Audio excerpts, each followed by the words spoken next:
Alguns temiam a tirania e buscavam um governo que não se intrometesse nas vidas das pessoas. Outros temiam a multidão e queriam um governo que fizesse as pessoas se comportarem. Enquanto ambos lutavam e batalhavam pelo direito de construir uma nação, a Europa sonhava com um paraíso do outro lado do Atlântico. A República Americana, neste episódio de A Tradição Ocidental.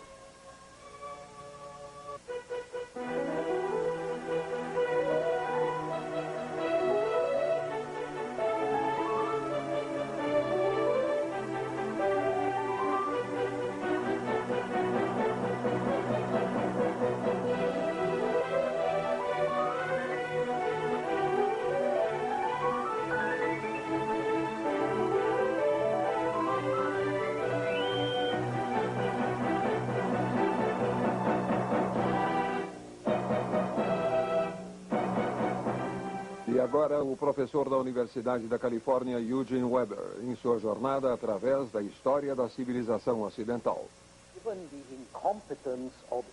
Dada a incompetência dos soldados e políticos ingleses na Guerra de Independência Americana, dado o auxílio francês, dado fatores como a distância e uma grande medida de sorte, podemos fornecer algumas explicações sobre como os colonizadores venceram, finalmente.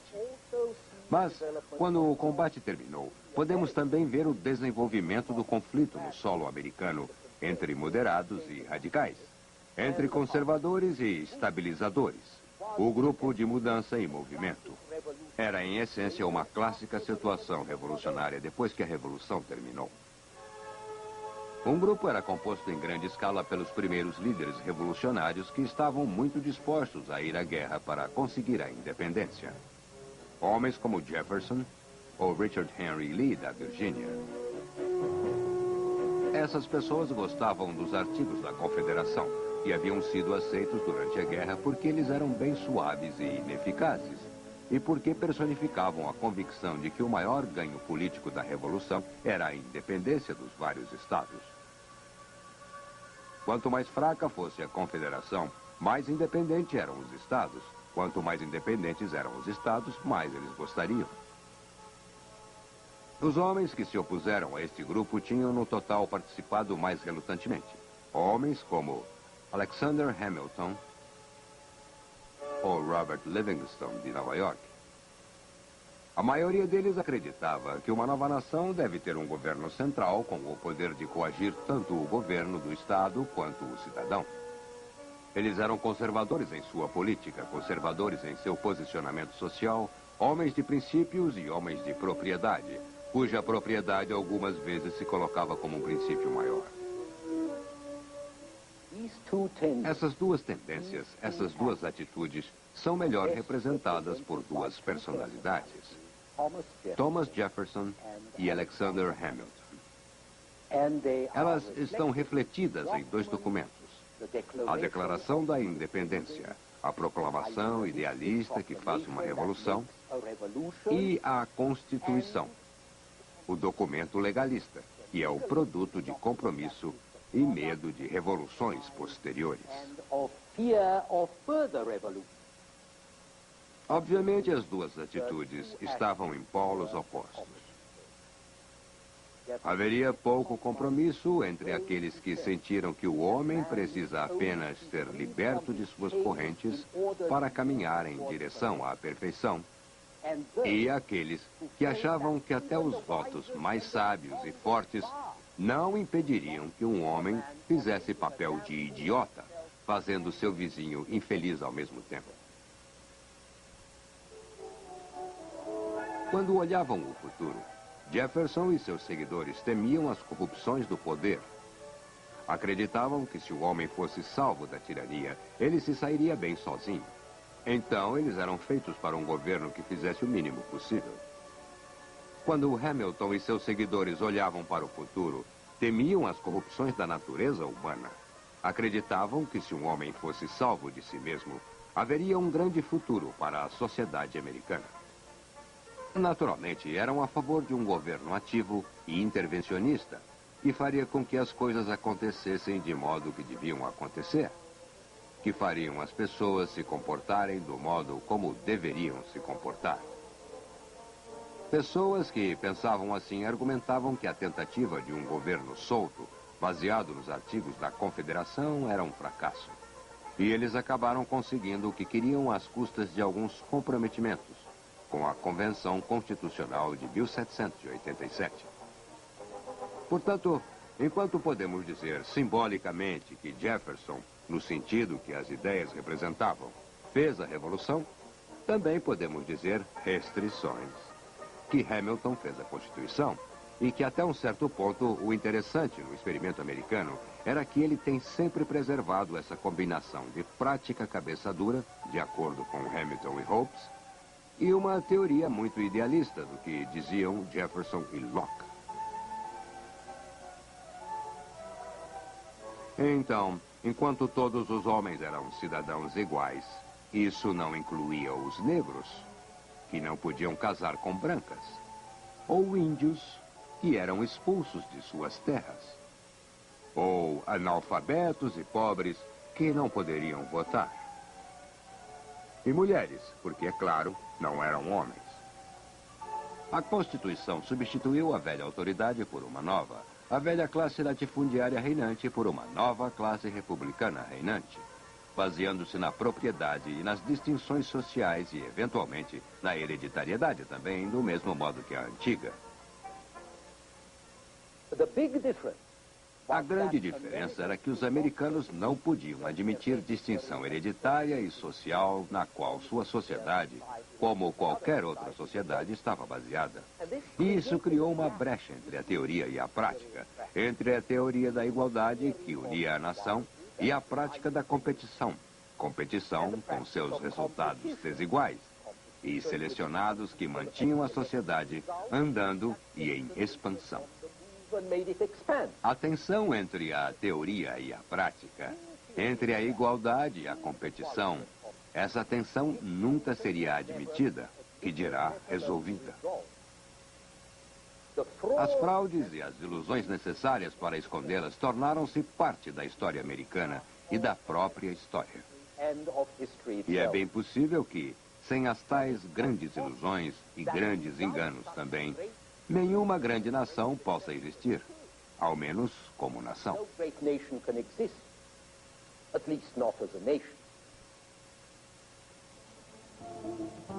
Se olharmos para ver como isso funcionava na prática imediata, daremos uma olhada antes de mais nada na crença no grande destino da nova nação e na convicção geral de que os americanos fariam tudo o que quisessem, sem serem abalados pelas tradições e repressões do velho mundo. Em nenhum outro lugar, esse sentimento era tão forte quanto no próprio velho mundo, pois a América era uma tela na qual a Europa poderia projetar sua própria visão ideal. A Europa estava dividida e inquieta em si mesma. Estava rasgada entre as ideias estabelecidas do status familiar herdado e privilégio e as novas ideias de mérito pessoal. Havia uma demanda crescente por igualdade. Havia uma crescente mobilidade social, mas não suficiente. E isso provocou uma consciência de classe mais atormentada. Ao mesmo tempo, havia um crescente elitismo na Europa, tanto nas burocracias em desenvolvimento, como na reação aristocrática de uma classe que se sentia ameaçada e reagia se afirmando com mais força que antes. Isso conflitava com o desejo vago, mas difundido entre muitas pessoas que estiveram fora do cenário político até aquele momento, o desejo de participar nos assuntos, fazer o bem para a sociedade, ser patriota, agir como cidadão, do modo que pessoas como eles mostraram que era possível nos novos Estados Unidos. Era a América que todos se referiam, da Escócia à Polônia. Algumas vezes com os termos mais irreais, a indiferença ao fato como sendo uma espécie de espelho de sentimentos do autor, do pintor. Um espelho também da distância, que transformou o continente americano numa espécie de miragem.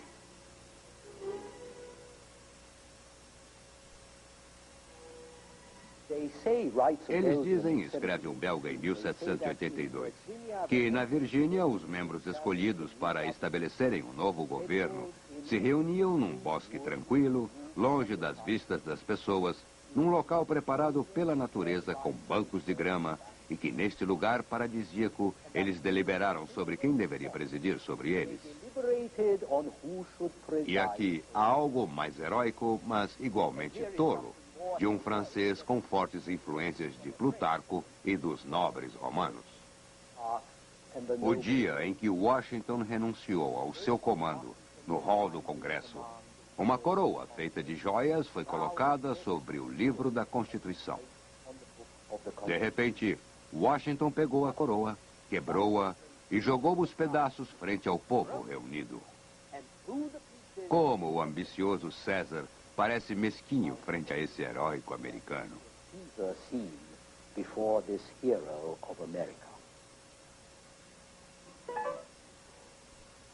Claro que essa é uma espécie de conto de fadas. Aqui vemos uma versão muito mais provável do evento. Mas sob o artifício literário e a retórica, pode-se achar uma espécie de emigração espiritual. Pode sentir-se o desconforto psicológico dos europeus, a ânsia de viver num país melhor, onde o mérito sólido seria reconhecido, a rejeição moral existente na sociedade europeia, que seria a causa última da revolução na época. Na Europa, nos dizem, o talento pode ser um dom triste e fútil. Mas na América, os mais honestos, os mais verdadeiramente respeitáveis, eram também os maiores e os mais respeitados, sem referência a nascimento ou patente. Na América, não havia as injustiças sociais que pesavam cada vez mais na Europa. Não porque estivessem ficando mais pesadas, mas porque as pessoas estavam se conscientizando delas mais que nunca. Na América, as distinções artificiais foram abolidas. Como colocou um professor alemão em 1776, os americanos são o mais afortunado dos povos em toda a Terra, ao menos entre as nações civilizadas. Eles nem conhecem os nomes de muitos fardos carregados pelos súditos da Europa. O professor não entendia por que metade da Europa não tinha ainda imigrado através do Atlântico. É claro que havia gente, e Jefferson era um deles, que tentava combater as ideias mais absurdas sobre a América que circulavam na Europa. Mas os realistas eram combatidos por aqueles europeus que preferiam sonhos à realidade. E sem dúvida que viam que, se você quisesse afetar a realidade, somente sonhos poderiam oferecer um material verdadeiramente pungente. Deseja, senhor, destruir esse encantamento? Diz um francês em 1786. Homem cruel, ainda que isso fosse uma ilusão, ainda assim a dissiparia. Seria caro para nós. Seria útil em consolar o homem de virtude. E ele poderia ter acrescentado, seria útil também para mostrar o que pode fazer e o que pode conseguir se tentar sua própria revolução. O que havia aqui era uma frustração traduzida numa esperança sem limites. Esse sentimento produziu uma espécie de filosofia da história. A crença em que a Revolução Americana marcou um enorme ponto decisivo em toda a história da raça humana. Um dos papéis públicos americanos mais reverenciados, a nota de $1, tem do seu lado oposto a data de 1776 e a inscrição Novus Ordo Seclorum, que significava que naquele ano decisivo de 1776, não só era uma nova nação que nascia, mas uma nova ordem da sociedade humana, livre dos pecados e loucuras da velha Europa. A prova disso estava no fato que George Washington não se tornou rei quando a guerra terminou, mas voltou à sua fazenda, no Mount Vernon, o que provou que os republicanos eram homens virtuosos, como os antigos romanos ou como os filósofos iluministas. Quando a Virgínia quis homenagear seu grande herói republicano, contratou o escultor favorito do iluminismo, o francês Rodin. Sua estátua de Washington hoje está no Capitólio do estado da Virgínia, num prédio projetado por Thomas Jefferson. Tom Paine disse o seguinte sobre o novo espírito republicano: o que anteriormente chamávamos de revoluções não passavam de mudanças de pessoas ou alterações de circunstâncias locais. Eles se levantavam e sentiam as coisas, é claro, e nada tinham em sua existência ou em sua crença que poderia influenciar além do que os produziu.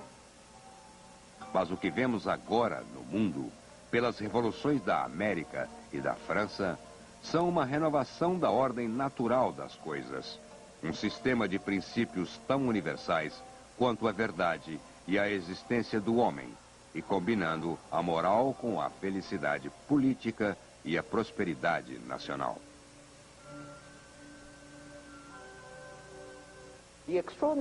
A coisa extraordinária que existe nesta passagem é que, em grande parte, isso é verdade. O ponto principal no qual Paine parece se enganar é não em se animar com o significado da Revolução Americana, mas em colocá-la junto com a Revolução Francesa. A Revolução Americana era diferente, tanto daquela da Inglaterra do século XVII, quanto a da França do século XVIII, porque ela aconteceu com um novo país e um novo mundo que ainda não estavam estabelecidos. Isso significava que, desta vez, as esperanças exaltadas dos idealistas e revolucionários eram possíveis devido aos vastos recursos de um continente inexplorado e por ilimitadas possibilidades de expansão e experimentos sociais.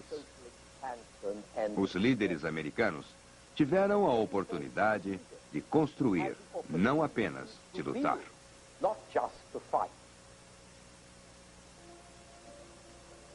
Na França do século XVIII, Thomas Jefferson poderia ter juntado declarações e constituições, mas provavelmente teria ido para a guilhotina, como muitos revolucionários franceses. Na América, ele era capaz não só de fazer o grande papel que fez na formulação do pensamento político americano, mas também um papel efetivo como político prático no governo e no desenvolvimento deste país. Quando Jefferson morreu, em 4 de julho de 1826, que era também o cinquentenário da Declaração da Independência, ele deixou instruções precisas quanto ao que deveria ser inscrito em seu túmulo. Ele queria que a inscrição dissesse que ele criou a Declaração da Independência, o Estatuto da Virgínia para a Liberdade Religiosa e a Universidade da Virgínia. Essa é uma seleção muito americana, muito século XVIII da América. Vinda de um homem que fez muitas coisas em sua vida, inclusive ser o presidente dos Estados Unidos, que ele ajudou a fundar. A inclusão de Jefferson no Estatuto para a Liberdade Religiosa é particularmente reveladora. Eu não sei de outro revolucionário particularmente interessado em liberdade de pensamento para os outros.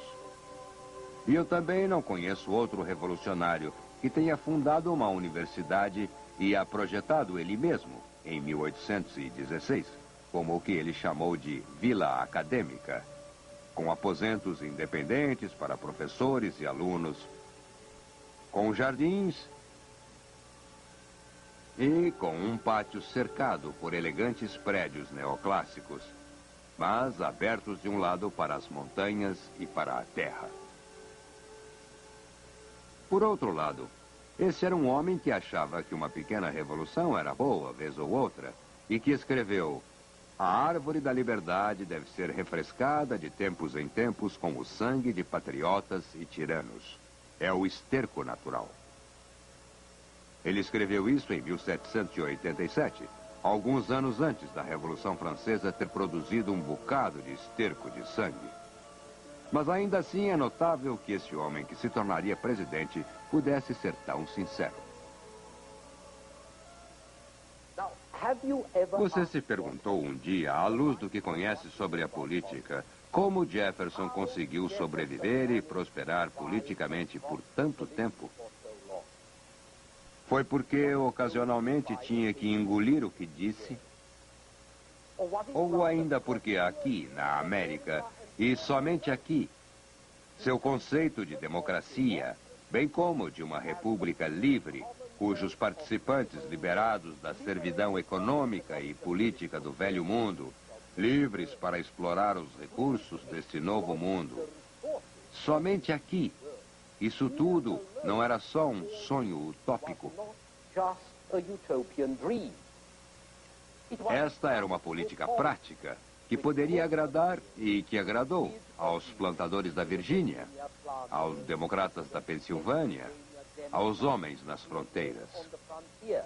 E ainda mais porque era uma política possível, porque os novos Estados Unidos herdaram, por sua vez, a posição privilegiada de um país que ela derrotou. A América também poderia ser, e até mais, uma ilha como a Inglaterra, ineficiente, pouco governada e extremamente livre. Podia fazer o que bem desejasse, sem muita influência externa.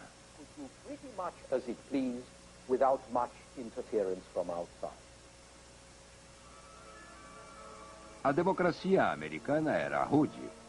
Sua estrutura era desajeitada. Sua política era imoderada, mas funcionava. Ou era o que parecia para os observadores estrangeiros, como o francês Alexis de Tocqueville, que veio vê-la em 1831, quando a União tinha apenas meio século de idade e achava que tinha encontrado aqui a forma das coisas que viriam. A democracia americana não apenas funcionava, ela andava. Em meados de 1850, os Estados Unidos alcançaram seus atuais limites continentais. Depois de 1853, quando a ferrovia alcançava Chicago e St. Louis, somente o Alasca e o Havaí estariam faltando na constelação atual de estados. Nesta terra em expansão, onde cada 10º homem ou mulher era um imigrante, um novo nacionalismo tomava forma. Ouvimos por tempo demais as refinadas musas da Europa, escreveu Ralph Waldo Emerson. Andaremos sobre nossos próprios pés, trabalharemos com nossas mãos, falaremos de acordo com nossas próprias convicções. E essas declarações recorrentes de independência também faziam parte da síndrome americana, do que se tornou uma tradição americana. Então, lá estava, por quase 3 séculos, o mundo ocidental esteve ligado à Europa. Agora, uma porção dele estava livre. E dentro de poucas décadas, os vastos domínios da Espanha e de Portugal também ficariam livres de seus mestres europeus, se não livres por elas mesmas. Em abril de 1789, Washington, primeiro presidente da nova república, tomou posse do governo 6 dias antes da inauguração dos Estados Franceses Gerais em Versalhes, em prelúdio para uma revolução bastante diferente. Em 1801, Jefferson foi eleito o 3º presidente dos Estados Unidos. Foi ele que dirigiu o planejamento da capital americana, que recebeu o nome de Washington. Uma cidade que seria baseada em linhas racionais e iluministas, por um francês chamado L'Enfant, cujo projeto imitava os romanos, que servia de modelo para os novos republicanos. Maciça, digna, viril e bastante solene. A arquitetura de Washington deveria refletir o poder das leis elaboradas lá e a solidariedade da nova república. E certamente havia algo de muito excepcional quanto ao que defendia na época e continua sendo excepcional hoje. Quase 2 séculos mais tarde, Jefferson planejou-a bem.